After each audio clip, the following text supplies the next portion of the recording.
Question. Have you ever been to court? Yes. A lot of you. Oh, it's a good group here. Now, is that because it was jury duty, or is that because, no, you were standing before the judge?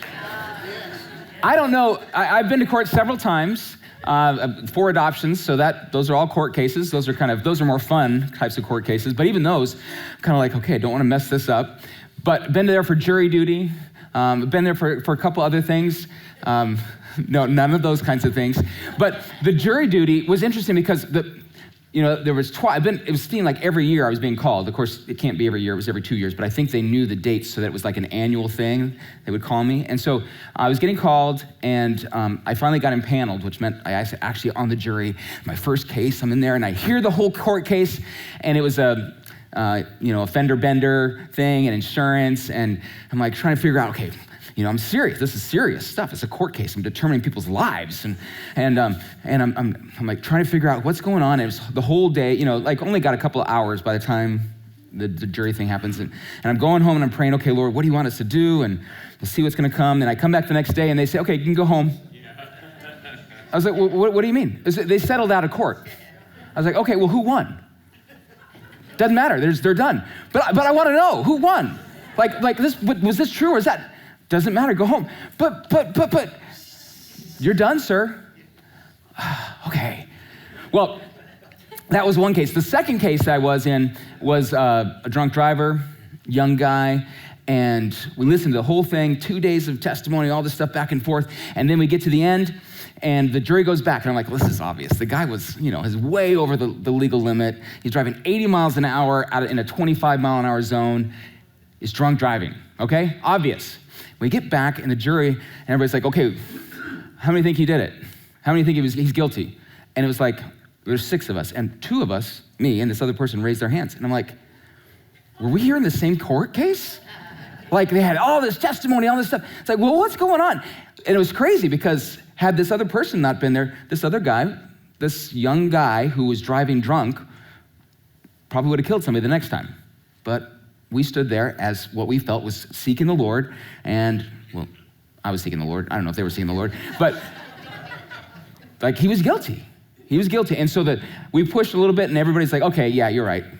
But it was interesting because some people were like, well, he's a young kid. I don't want to see him suffer. I was like, your job is not to see him suffer. Your job is not to determine what the rest of his life is. Your job is just to enforce justice, right?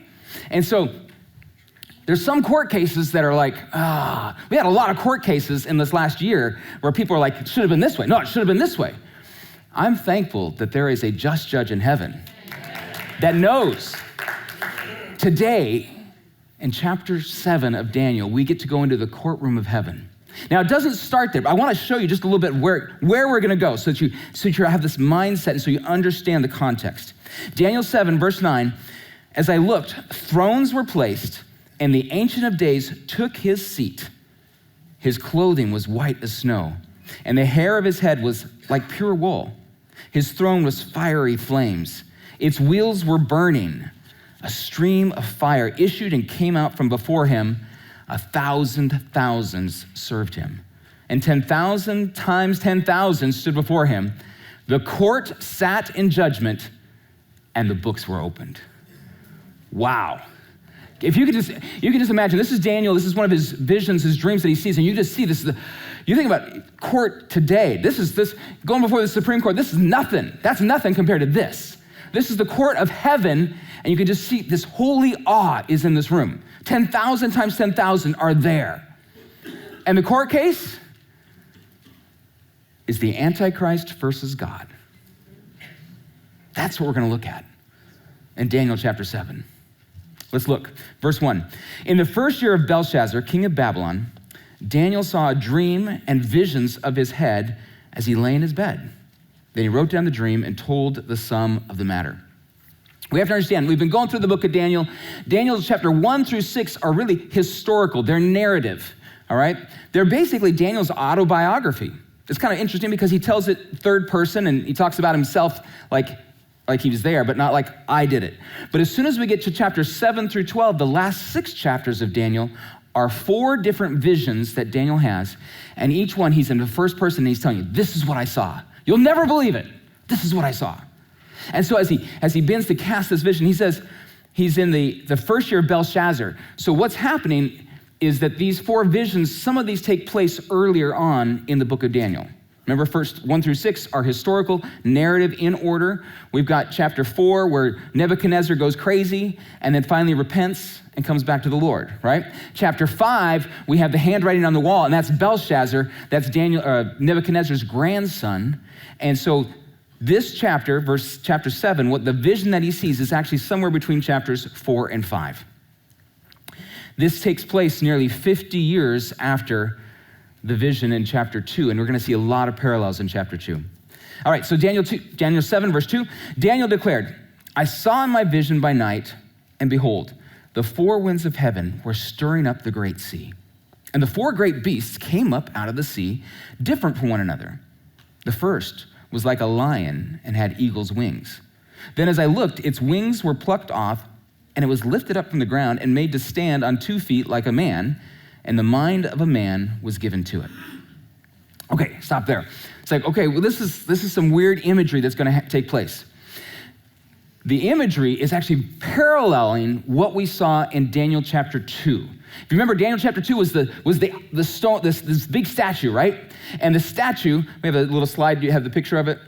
The statue had a head of gold, arms and chest of silver, bronze midsection, and then iron mixed with clay. And as we went through this several weeks ago, this is really speaking of these different world kingdoms in the ancient days and up to the present day. The first one, the gold kingdom, was Babylon, and that was really speaking of Nebuchadnezzar. And remember, this is Nebuchadnezzar that has this picture of the dream, and he eventually, in chapter 3, builds the gold statue, and that's what they all, of course, have to bow down to. Silver was the Medo-Persian Empire. Bronze was the Greek Empire. The Iron Empire is one that there's a lot of controversy on, and Pastor Dave talked about how he and I both believe it's the Islamic Caliphate. The traditional view is that it's Rome, but when you can check out that message and see the reasons why we don't believe it's Rome. It doesn't fit all the criteria, and we'll see more about that today. And then the final kingdom, the end times kingdom, is the iron and mixed with clay. Well, what happens is that's just 4 main kingdoms: gold, silver, bronze, and iron. Here in Daniel chapter 7, Daniel has a vision of 4 beasts. 4 beasts. The difference is here in chapter 2, it's a statue. It looks elegant, all these precious metals. God's view, they're beasts. They're animals. These world kingdoms, these world leaders. So this first beast, it says, was like a lion and had eagle's wings. If you remember, Babylon, their 2 symbols were the lion and the eagle. And so Daniel's seeing this. This is the picture. And the idea is that the wings were plucked from this strange beast because Nebuchadnezzar was humbled. And what happened? He went crazy. For 7 years, he's basically out in the field eating grass like an ox. God was humbling. In his pride, he got proud and lifted up, and he's like, wow, I built this Babylon. It's amazing. And immediately, mental insanity, mental instability, mental illness, whatever happens, and he goes and he starts eating grass. And after 7 years, he repents and says, there is a God in heaven, and I am not it. So he's humbled, and it says here in this verse that he's he's made to stand on 2 feet, and the mind of a man was given to it. The idea that Nebuchadnezzar gets saved, and he's given a human mind as opposed to the mind of a beast. And of course, we know that when we get saved, we're given a new heart. We're given a heart after his. So, verse 5, behold, another beast, a second one, like a bear. It was raised up on one side, and it had 3 ribs in its mouth between its teeth, and it was told, arise, devour much flesh. This, of course, is that Medo-Persian Empire. The bear, one side raised up, is that the Medes and the Persians were kind of 2 different kingdoms that came together. They teamed up together. And the Persians were much stronger. They had a 2 million man army. So the idea that this bear has 2 sides, we'll actually see a little bit of this when we get to the next chapter in chapter 8 as well. And the 3 ribs are the 3 kingdoms that the Medes and Persians destroyed: the Babylonians, the Egyptians, and the Lydians. So then the third kingdom, verse 6, after this I look and behold, another like a leopard with 4 wings of a bird on its back, and the beast had 4 heads, and dominion was given to it. Strange thing, leopard, wings, foreheads. Okay, crazy. Well, the Greek Empire is fascinating. Alexander the Great became king at age 20. When his father died, he becomes king. He was a very successful military general. He never lost a battle. In the space of 5 years, he conquered everything from Greece to northwest India. That's thousands of miles. And he did it in 5 years. In fact, one of his first battles was against the Persians. It was his 35,000 men against 200 to 300,000 men. It's like, wow, he was really smart. That's not what God says. It says dominion was given to it. God declared, God decreed, and as a result, Alexander was great, but only because God decreed. And we always have to put that in context. God decides, God lifts up, and God debases, God humbles. We need to recognize that. We need to look at that, even in our world today, as we see different people trying to inch their way to the top. God is still on the throne. He is still in control, and he uses them for his own purpose. Well, Daniel 7, verse 7, after this, I saw in the night visions, and behold, a fourth beast, terrifying and dreadful and exceedingly strong. It's so much beyond anything he can imagine. He doesn't have a word for it. It had great iron teeth. It devoured and broke in pieces and stamped what was left with its feet. It was different from all the beasts that were before it, and it had 10 horns. I considered the horns, and behold, there came up among them another horn, a little one, before which 3 of the first horns were plucked up by the roots. And behold, in this horn were eyes like the eyes of a man, and a mouth speaking great things. Okay, crazy dream, right? He's like, what did I have for dinner last night? Just like, this is strange. I mean, the first 3 beasts were crazy, but this one is just crazy. And there's 10 heads and 10 horns and all these things going on. And then there's this one horn that replaces 3. And what's going on? And the horn has eyes? That's creepy, all right? Creepy. Eyes like a man and a mouth speaking great things. Well, we're going to get the interpretation. And basically, you know how Daniel and the dreams work. You hear the story and then get the interpretation. It's interesting. We don't get the interpretation of the first 3 because in Daniel's mind, it's obvious. He knew what they were from Daniel chapter 2. But he doesn't understand this last one, which speaks of our time. So we'll get that one in the future. But it does speak of, I believe this is speaking this fourth kingdom, speaking of an Islamic kingdom. Because notice what it said. It says that it had great iron teeth. It devoured and broke in pieces and stamped what was left with its feet. In other words, it breaks everything in pieces, and then what's left, these little pieces, it's stamping. Now you're like, that's crazy. Well, the traditional view is that was Rome. But if you look at what Romans did, they conquered, and then they took them under their wing. It was a syncretistic view where they literally embraced their gods. They embraced their culture and just became part of the Roman culture. When the Romans conquered the Greeks, they took all the Greek gods. So if you take the Greek name, Artemis becomes Diana. Same goddess. Zeus becomes Jupiter. And all these things, they just embraced it. They didn't crush it. They embraced it. It doesn't describe Rome. And in fact, the pictures of the maps here shows you some of it as well. The Roman Empire, if that circle is Babylon, and that's where when Pastor Dave taught on Daniel chapter 2, the Roman Empire didn't encompass Babylon. The Roman Empire, the other empires, when we looked at the maps, and you can go back and check out that message if you missed it, you want to check out that message. The other empires were covering all that part of the Middle East. Rome really only covered a little bit of Israel. The Caliphate, look at what that did. This huge area in the middle. And today, where are the Islamic countries surrounding Israel? Right there again. That's where we are, still 100. The Islamic Caliphate ended almost 100 years ago. And yet, the Islamic majority, Muslim majority nations currently surrounding Israel are there, and they are expanding. They are expanding. We're going to look at that in a moment. Okay, Daniel chapter 7, verse 9. As I looked, thrones were placed, and the Ancient of Days took his seat. His clothing was white as snow, and the hair of his head was like pure wool. His throne was fiery flames. Its wheels were burning fire. A stream of fire issued and came out from before him. 1,000 thousands served him, and 10,000 times 10,000 stood before him. The court sat in judgment, and the books were opened. Okay, love this picture. Remember, the first thing that had just happened, or the last thing that had just happened, is that we got this little horn, and it's speaking great things. We're going to find out the great things are blasphemies against God. And all of a sudden, the courtroom is open and says, okay, we're going to deal with this. This courtroom, it says thrones were placed. Now, that's interesting. I thought there was one throne. Well, who else has a throne? God has a throne and the Son has a throne. We literally are seeing a little picture of the Trinity here in the Old Testament. Multiple thrones. The Ancient of Days, we're going to find out, is not Jesus. The Ancient of Days is God the Father. And we're going to see the Son is going to appear later on in this chapter.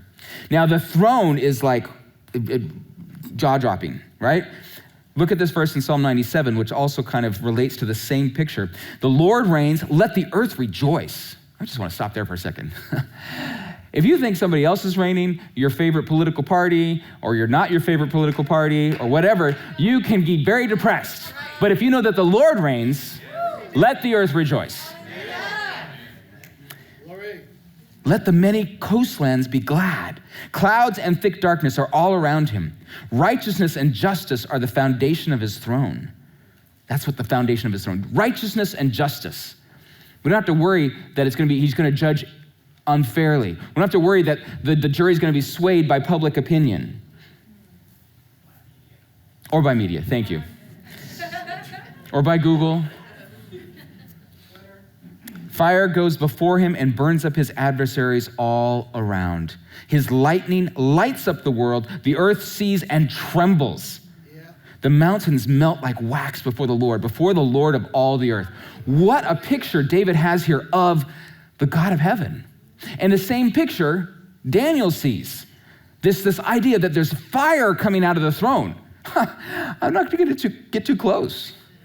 You know, when my kids were adopted, it was interesting because one of the things the judges did is they allowed the kids to come up on the bench behind, and they let them take the gavel and hit the thing and all that stuff.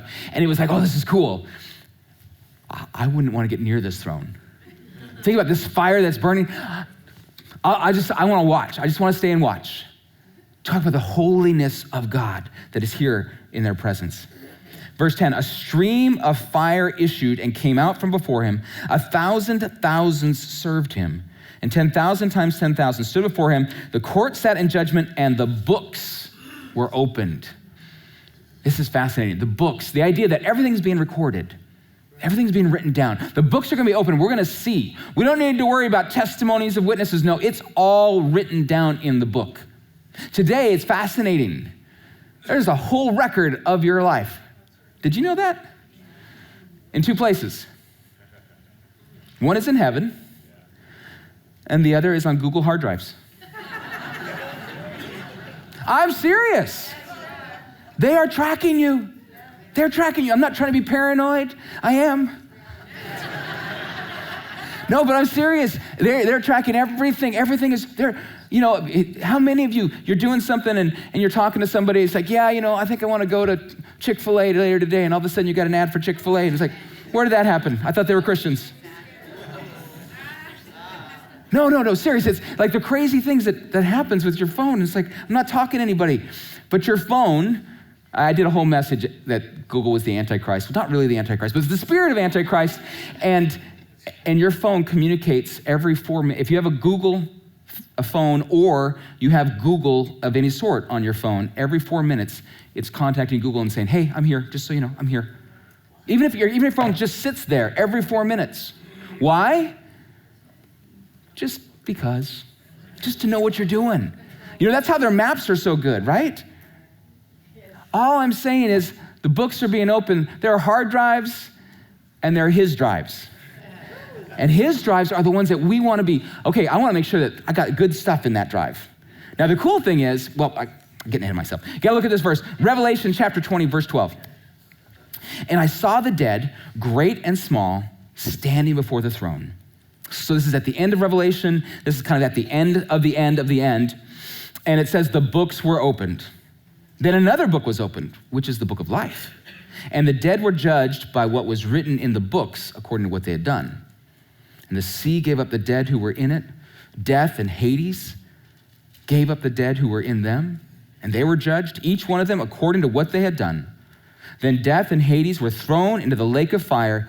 This is the second death, the lake of fire. And if anyone's name was not found written in the book of life, he was thrown into the lake of fire. So there's a couple different books. What goes on in the book of what you did, it is what it is. But if you're not in the book of life, it's game over. It's lake of fire. It's hell. It's not where you want to go. You want to make sure that you are in the Lamb's book of life.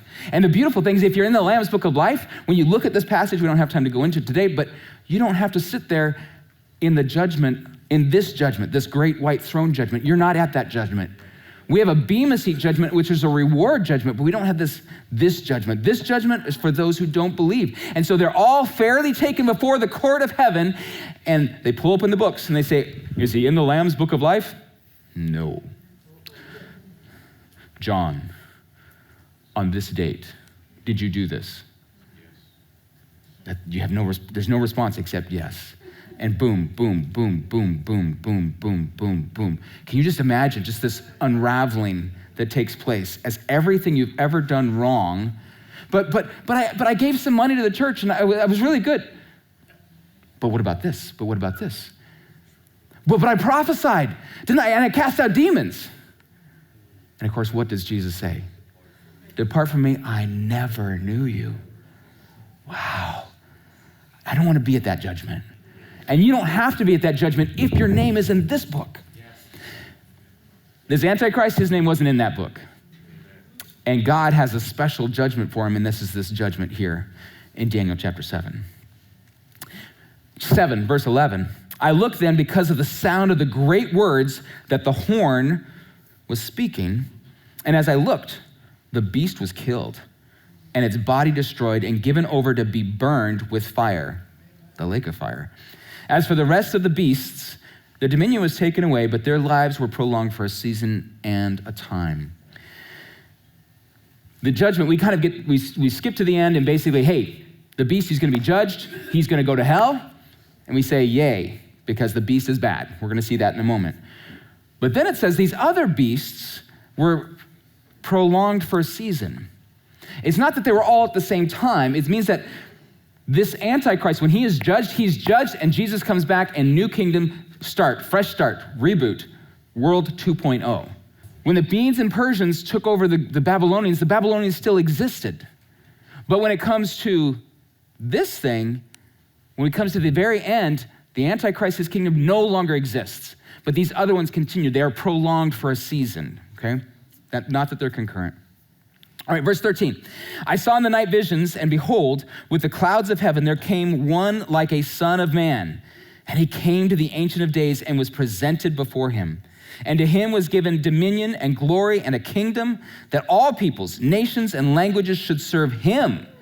His dominion is an everlasting dominion which shall not pass away, and his kingdom one that shall not be destroyed. Amen. Jesus shows up. So the Antichrist is judged, and boom, Jesus is there. It's beautiful because everything the Antichrist was trying to do, Jesus does. Everyone is worshiping Jesus. The Antichrist was trying to get everybody to worship him. The Antichrist was trying to have his kingdom go forever and ever. It's like, no, game over. Jesus is the one. Now here's what's fascinating too. He's the Ancient of Days. It says he came to the Ancient of Days and was presented before him, and his kingdom shall not be destroyed. So this is a fifth kingdom. The other four were four kingdoms, four world kingdoms, but this is the fifth kingdom that is the universal kingdom of God.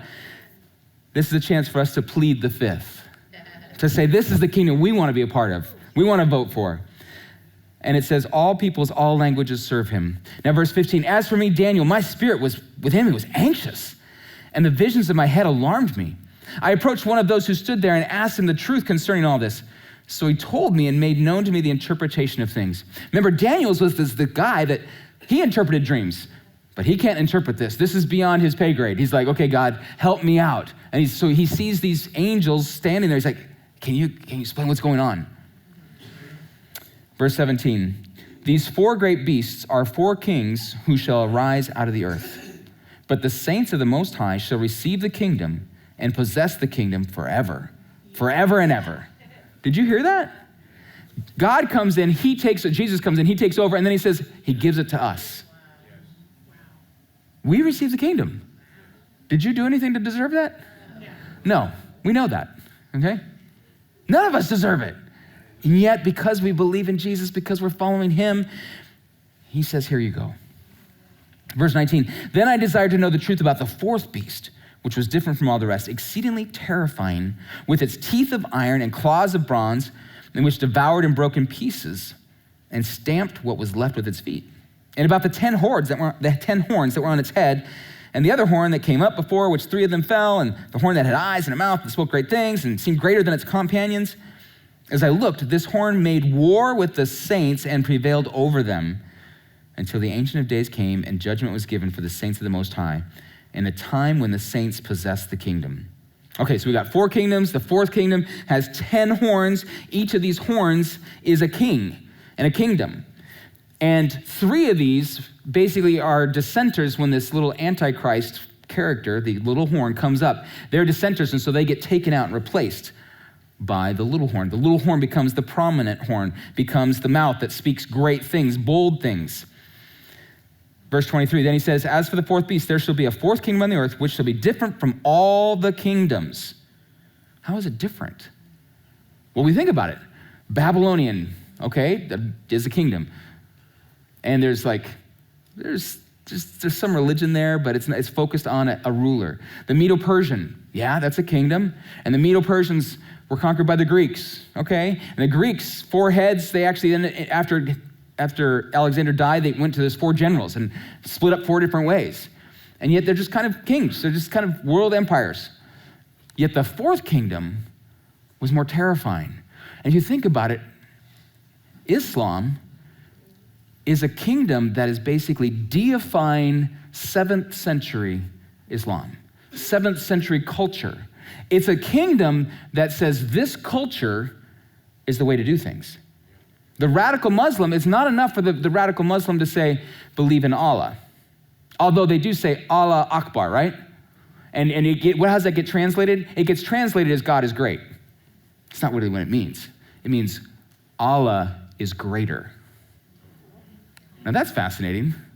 Why does Allah have to say, I'm greater, I'm bigger? Because Allah is a false God, and Allah is trying to, greater than who? The one true God. So every time they say Allah Akbar, it's not that they're trying to say God is great, because they're not the same gods. They're different gods. In fact, the God of Allah is the moon god.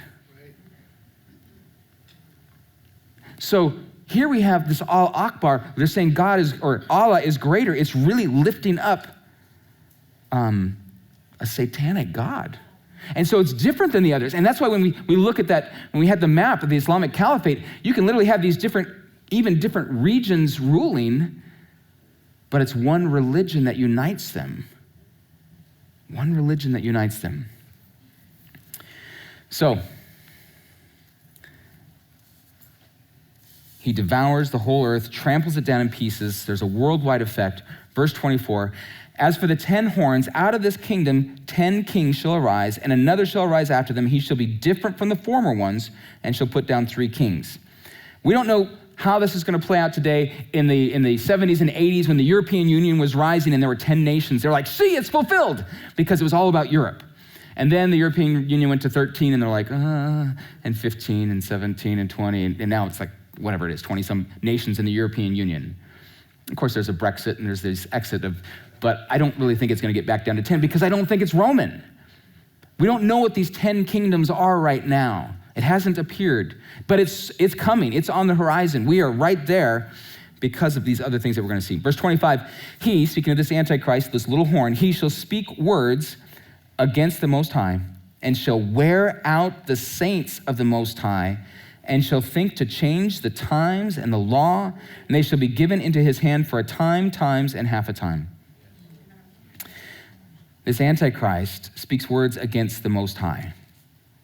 This is really him trying to go to the court of public opinion and saying, the Most High is not God. Allah is God. Allah Akbar. He's also, look at what he's saying. There's different ways that this could be taken. In our world today, we have lots of things that are speaking against the Most High God. Evolution speaks against the Most High God because evolution says we don't need a God. The purpose, really, of evolution and Darwin was really to explain it all away, and it was used as a crutch so that scientists didn't have to believe in God. And yet today, more and more, as we get into science, we see that everything points back to a creator. If I have a watch and I look, if I just found this on the moon, we'd say, wow, that's amazing what billions of years did by just all the dust coming together.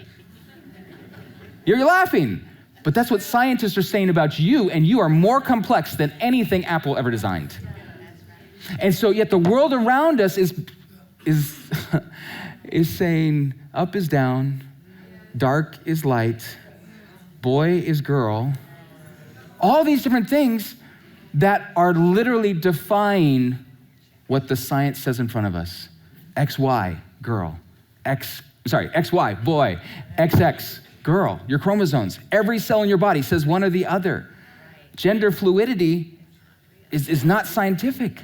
You may feel certain things, but our feelings are not necessarily reality. I may feel that the world I'm in is going backwards and I may be dizzy, I may have vertigo. Yes, you may feel like that and you may fall on your face, but that doesn't mean that the world is spinning just because you feel like it's spinning. We can't be led by our feelings. We have to go by what's true, and then result is try to get our mind in balance so that the vertigo goes away. Evolution, blasphemy, atheism, all of those speak against God. Islam itself, as I was saying, is not the God of the Bible. Chrislam is the latest heresy that is out there trying to say that, well, Allah is God, it's just another name for God, and Judaism, Christianity, and Islam are really monotheistic. They're really talking about the same God. It's just a different view of God. And if you take a million-mile view, you can step back far enough and say, I think that maybe they look the same. But when you get closer, you realize they are not at all. I've heard different people say, well, we're all brothers and sisters. We're all children of God. And in a logical sense, it's like, well, God created Adam and Eve had all the kids, and so, I guess in some ways that we're all kind of connected that way.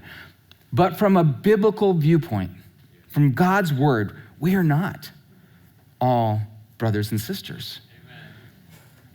John 8:41. Jesus is arguing with the Pharisees. They're basically accusing him that he's illegitimate, that his parents weren't, that Joseph is not really his father, which is true. And he says, you're doing the works of your father did, Jesus says to them. But then they say to him, we were not born of sexual immorality, like you. We have one Father, even God. And Jesus said to them, if God were your father, you would love me, for I came from God and I'm here. I came not of my own accord, but he sent me. Why do you not understand what I say? It's because you cannot bear to hear my word. You are of your father, the devil, and your will is to do your father's desires. He was a murderer from the beginning and does not stand in the truth because there is no truth in him. When he lies, he speaks out of his own character, for he is a liar and the father of lies. If it was true that we are all brothers and sisters, if we're all children of God, Jesus would have said so. Because that's basically what the Pharisees were saying. That, hey, we're children of God, and Jesus is like, you ain't. You're children of the devil. That's how to win friends and influence people. Jesus is just like, bam! And they're so insulted. And of course, later on, he says, well, Abraham saw my day and rejoiced. And they're like, you're not even 50 years old yet. And he's like, before Abraham was, I am. Which they all knew was Jesus saying, I was God. And you could just see, they literally pick up stones. They want to stone him. It's like, you're crazy. Jesus is declaring, we're not all children of God. And so when you hear people say that, you got to back them up and just say, well, that's wrong. Just say, well, biblically speaking, if you're a believer in Jesus Christ, you are born again and become a child of God. Look here in John 1, verse 12. But to all who did receive Jesus, him, who believed in his name, he gave the right to become children of God, who were born not of blood, nor of the will of the flesh, nor the will of man, but of God. Allah is not God. We can't say that Muslims are our brothers and sisters. We can say they're people for whom Jesus died, and we need to love them. We don't need to be scared of them. We don't need to treat them like outcasts. We need to embrace them and love them. That's what Jesus would call us to do. But don't say that they're a brother or sister. That's not biblically true. Well, back in Daniel chapter 7, verse 25, he shall speak words against the Most High and shall wear out the saints. Wow. Another translation says harass, but the idea of wearing out means like wearing out a garment, wearing it through, and basically wearing the saints until they are done, worn out, surrendering. It says that they shall be given into his hand for a time, times, and half a time. Now we get more specific detail talking about the end times, about which I believe that we're headed into very shortly. The time, times, and half a time.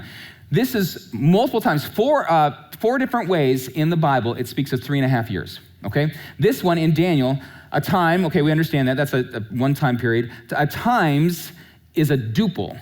Like, we don't have a lot of duples in the English language. It's kind of weird to hear that, but literally in this language, it's not speaking of more than two, it's speaking of two exactly. It's kind of like if I said, hey, last week I had all my friends over for dinner, both of them. You know that I'm talking about two of them, all two of my friends. Both is one of those words. And so in the original language here, this times is speaking of a duple. So a 1 plus a 2, and it says half a time. It's talking about 3.5 years. It says that this little horn, this Antichrist, shall be given, he shall rule over them. He shall wear out the saints. He's going to prevail. 4 times in different ways this is spelled out. So time, times, and half a time, 3.5 years. 42 months, which is 3.5 years. 1,260 days. The Bible treats a year as 360-day years. We talked about that Hebrew calendar a little while ago, and it's kind of a crazy calendar, but 1,260 days works out to be 3.5 years. And then we have in Daniel chapter 9, it talks about half of a week. And we have weeks of years in the Bible. So 4 different times he's saying 3.5, 3.5, 3.5. He's letting you know that something big's gonna happen at 3.5 years. To understand Daniel chapter 7, we always wanna interpret the Bible with the Bible. And many of you have asked, can we get into Revelation? Can we study the book of Revelation? You can't understand the book of Revelation until you understand the book of Daniel. Well, now that we just read Daniel chapter 7, let's understand the book of Revelation, okay? At least part of a chapter. Now, as we go through this chapter, you're gonna see, it's like, the light bulb should turn on. Here we go, Revelation chapter 13. And I saw a beast rising out of the sea. Okay, so Revelation 12, we actually have the satanic trinity. We have the dragon, which is Satan. We have the beast, which is the Antichrist, and we're going to have the false prophet, which is like the Holy Spirit, the false Holy Spirit. Okay, and so here in Revelation 13, we're seeing this come out, and he's given us the illustration. So this is written some 600 years after Daniel, and I saw a beast rising out of the sea with 10 horns and 7 heads, with 10 diadems or crowns on its horns and blasphemous names on its heads. And the beast that I saw was like a leopard, its feet were like a bear's, and its mouth was like a lion's mouth. What does that sound like? Sounds like what we just read, the 4 beasts in Daniel chapter 7. And to it, the dragon gave his power and his throne and great authority. Basically, this beast, this kingdom, this king allows Satan to possess him. He becomes possessed of Satan. One of its heads seemed to have a mortal wound, but its mortal wound was healed, and the whole earth marveled as they followed the beast. A little aside here, Satan is a copycat. And so what is he doing now? He's copying what Jesus did. Jesus died and rose again. So Satan, the Antichrist character, what's going to happen is it's going to look like he died, whether it's an assassination attempt, we don't know. But something's going to happen. It looks like he died and it was resurrected. And it's like, wow, this Antichrist is God. or is the one that we should follow. So the whole earth marveled as they followed the beast. Verse 4, and they worshiped the dragon, for he had given his authority to the beast, and they worshiped the beast, saying, who is like the beast? And who can fight against it? In other words, who can stand? Who can stand against this great world leader? He's so smart. He's so handsome. He's so powerful. He's everything.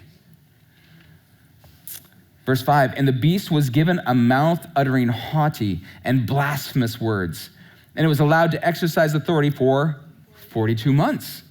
That's 3.5 years again. It opens its mouth to utter blasphemies against God, blaspheming his name and his dwelling, that is those who dwell in heaven. Basically, we see what Satan always attacks. Satan always attacks the person of God, the people of God, and the place of God. The place of God being heaven. And that's what he's blaspheming. He's blaspheming heaven. Remember, back in Daniel chapter 7, this is a courtroom case. And basically, the Antichrist is shouting out against God, and God's saying, okay, we're going to settle this. And there comes a point where God's patience is done, and he says, let's do this. Verse 7, also it was allowed to make war on the saints and to conquer them, and authority was given it over every tribe and people and language and nation. And all who dwell on the earth will worship it, everyone whose name has not been written before the foundation of the world in the book of life of the Lamb who was slain. Revelation is completely explained when we look at Daniel chapter 7. It's totally okay, I see the different things he's fulfilling. All of this is pointing to this world leader, this coming world leader, this Antichrist. Now some of you are like, well, how close are we? Well, 2 Thessalonians 2 tells us a little bit about this. It says in 2 Thessalonians 2, verse 1, now, brethren, concerning the coming of our Lord Jesus Christ and our gathering together to him. Our gathering to Jesus is speaking of the rapture, right? So that's the context. Speaking of us gathering, being caught up to meet the Lord in the air, the rapture of the church. He says, concerning this, we ask you, verse 2, not to be soon shaken in mind or troubled, either by spirit or by word or by letter, as if from us, as though the day of Christ had come. This Thessalonian church was going through such persecution that they were thinking, we must be in the tribulation. We must be this is, because it says that the Antichrist would win against the saints, and we're not winning. So because we're losing, it must be the tribulation. Verse 3, let no one deceive you by any means, for that day will not come. That day, which day? The day of the rapture will not come unless the falling away comes first, and the man of sin is revealed, the son of perdition, who opposes and exalts himself above all that is called God or that is worshiped, so that he sits as God in the temple of God, showing himself that he is God. Okay, there's a mouthful there, but here's what happens. The Antichrist, you're not in the tribulation, you're not in the end times until you see the Antichrist. Until you see the falling away first, and that's what we're seeing right now. We're seeing the church starting to fall away. We're seeing the church say, it's okay. I love God, but I can do it on my own. We need to be together. We need to encourage one another. We need to spur one another on in love and good deeds. And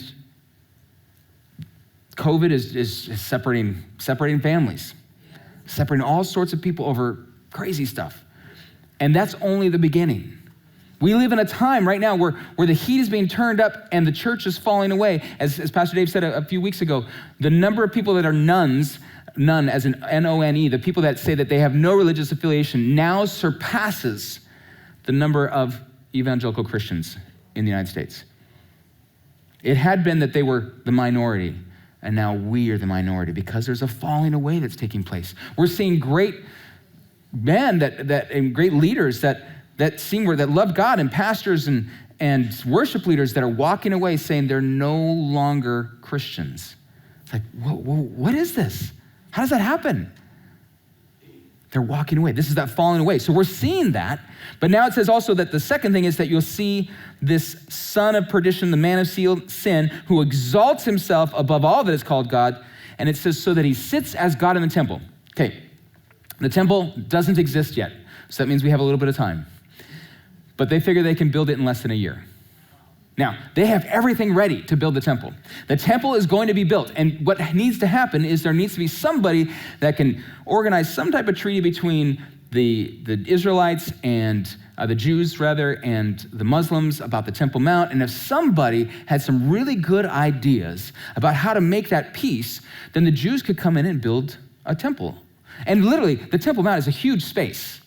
They could build the Temple Mount there without destroying the Al-Aqsa Mosque or the Dome of the Rock. They could. They just need somebody to negotiate a treaty. Who's going to do that? Well, we're going to find that out in a couple chapters in Daniel chapter 9, that coming world leader will negotiate a treaty, and as a result, the temple will get built, and midway through the temple, the Antichrist, here's what he's going to do. He's going to go into the temple and set himself up as God. When you see that, get ready. Okay, Jesus, I'm ready. Beam me up. That's what this passage is saying. There are a lot of you have been taught, there's a very common belief in Christianity that, in the evangelical Christian churches that, well, we're going to be raptured before the tribulation. But this passage that I just read to you says, when you see the Antichrist and you see him in the temple, that's when it's going to happen. That's what this verse just said. This is one of those verses that when I was pre-trib and totally sold out and believed 95% was sure there, you just had to just twist your body to make it work. You twist the verse and it's like, well, if you look at it sideways and if it says this, then it really will work. And it's one of those verses I was like, yeah, I heard a person read it and say it and teach it, and then I would read it myself and I was like, I don't get it. But I was a pastor and I can't say I don't get it because I'm a pastor. So I would just say, this is what it is, this is what it says. I have no idea. I don't know if you've been there. But when I read it, it's what it says. That day, which day?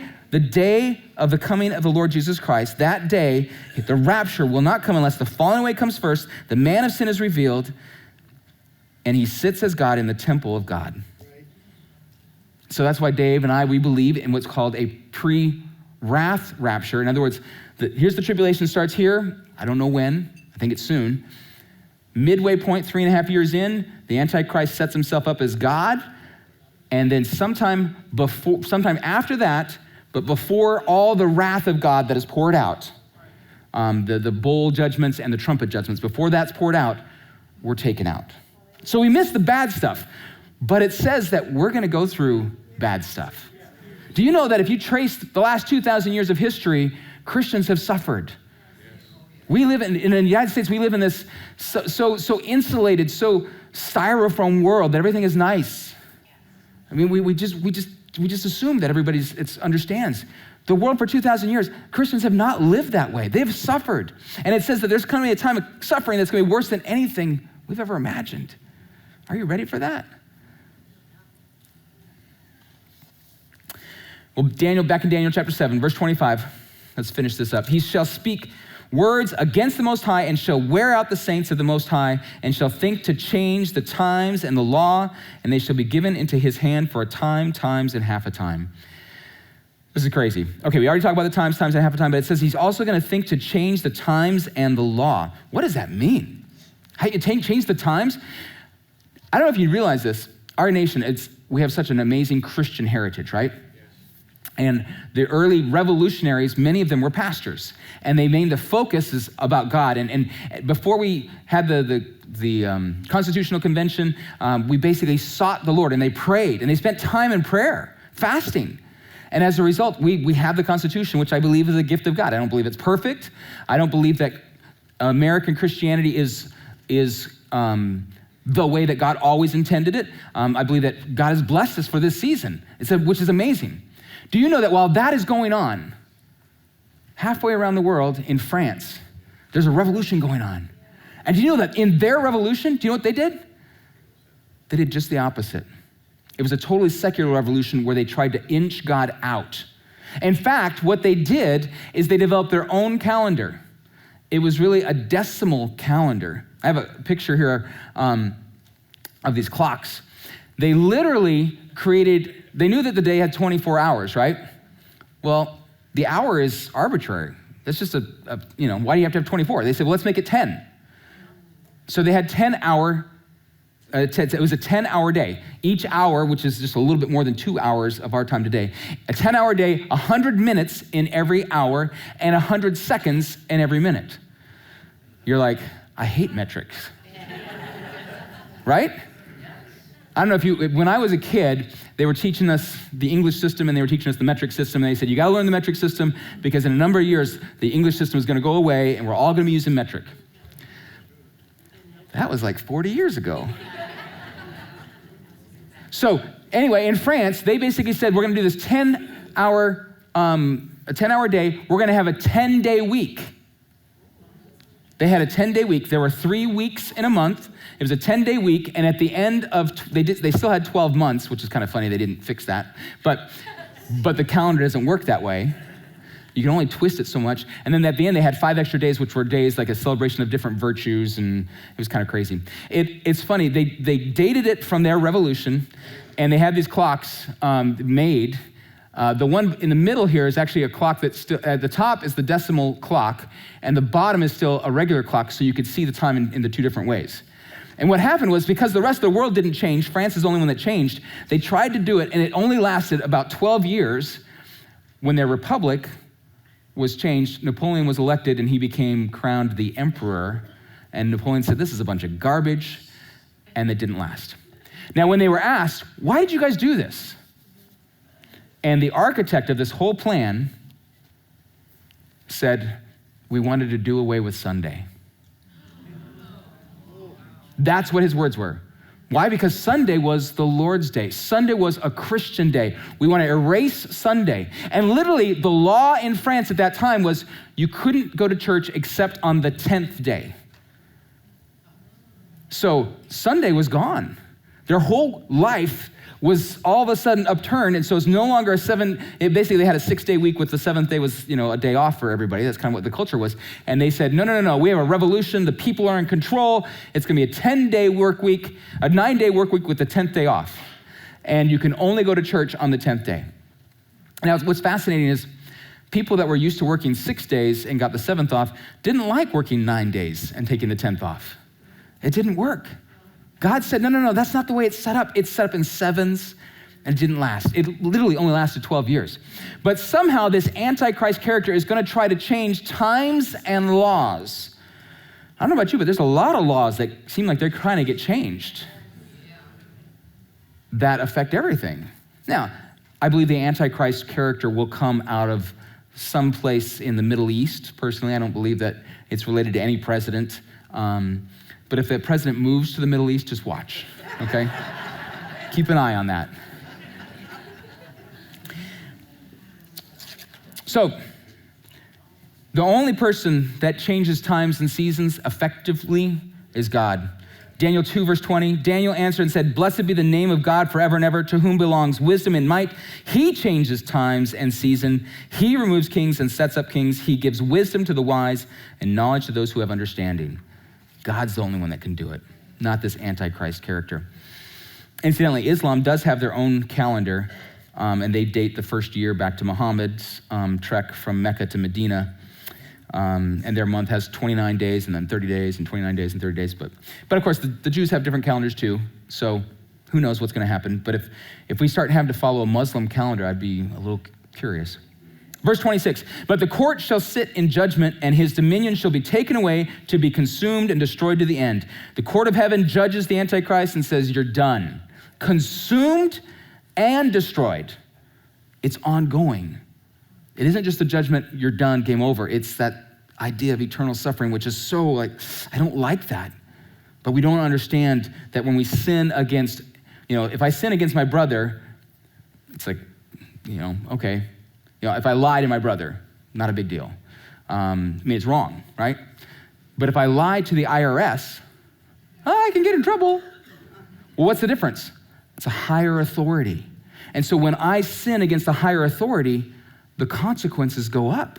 It's the same sin though, but the consequences are greater. So if you sin against an infinite authority, the consequences are infinite.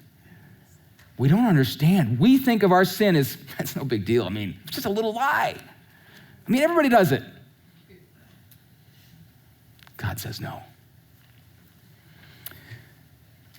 Last 2 verses. And the kingdom and dominion and the greatness of the kingdoms under the whole heaven shall be given to the people of the saints of the Most High. His kingdom shall be an everlasting kingdom, and all dominions shall serve and obey him. We win. At the end of all this, we win. Jesus does it. Jesus shows up. Jesus is that comes in on the white horse, and that's Revelation 19. And then he says, you know what? Here you go. It's yours. I say, but. And that's when we take our crowns and we throw them. We're casting crowns at his feet and say, no, Lord, you. No, Lord, you.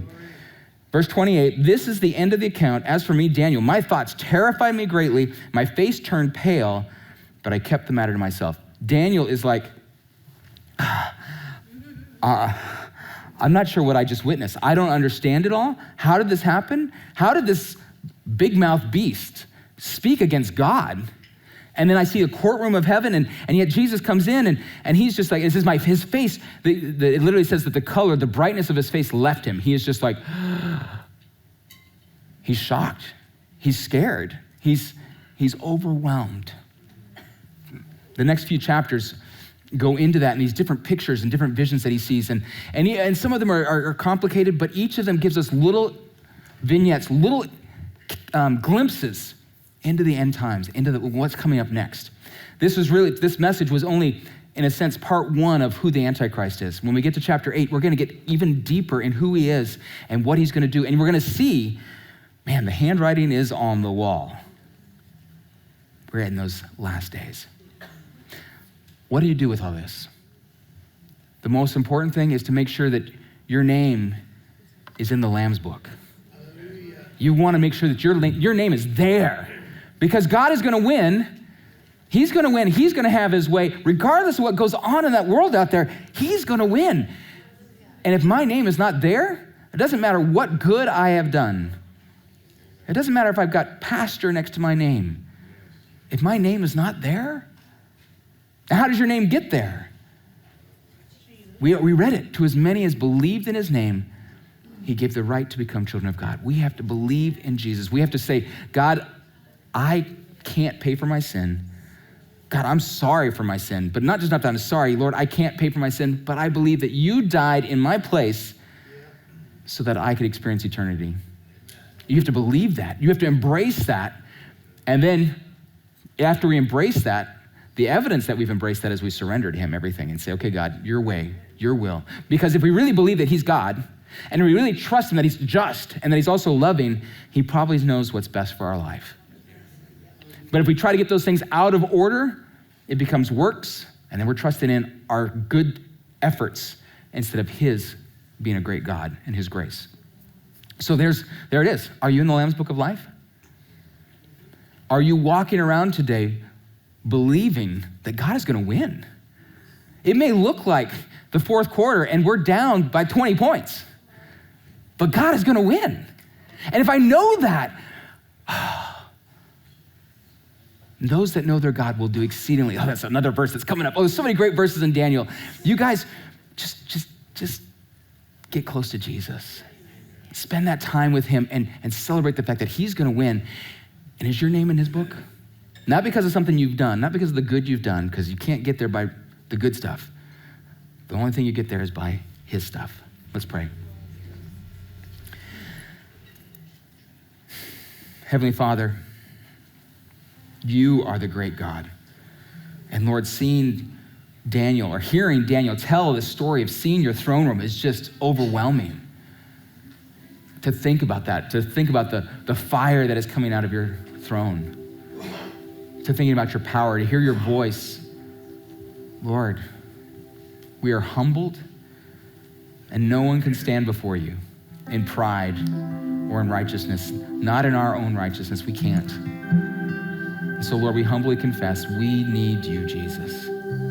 We need Jesus to be that victor, to be that champion of heaven, to come in, to slay our Goliath. We need you. We place no trust, no hope in our good works, because they are as filthy, used menstrual cloths in your sight. That's what you say, God. And so we recognize that. So God, we just plead your grace. We trust in you. And as we trust in you, our eyes turn up and our eyes are lightened by the fact that you win. And because you win, we win. Thank you, God. You are great. No one surpasses you in your beauty. No one surpasses your greatness. No one surpasses your love.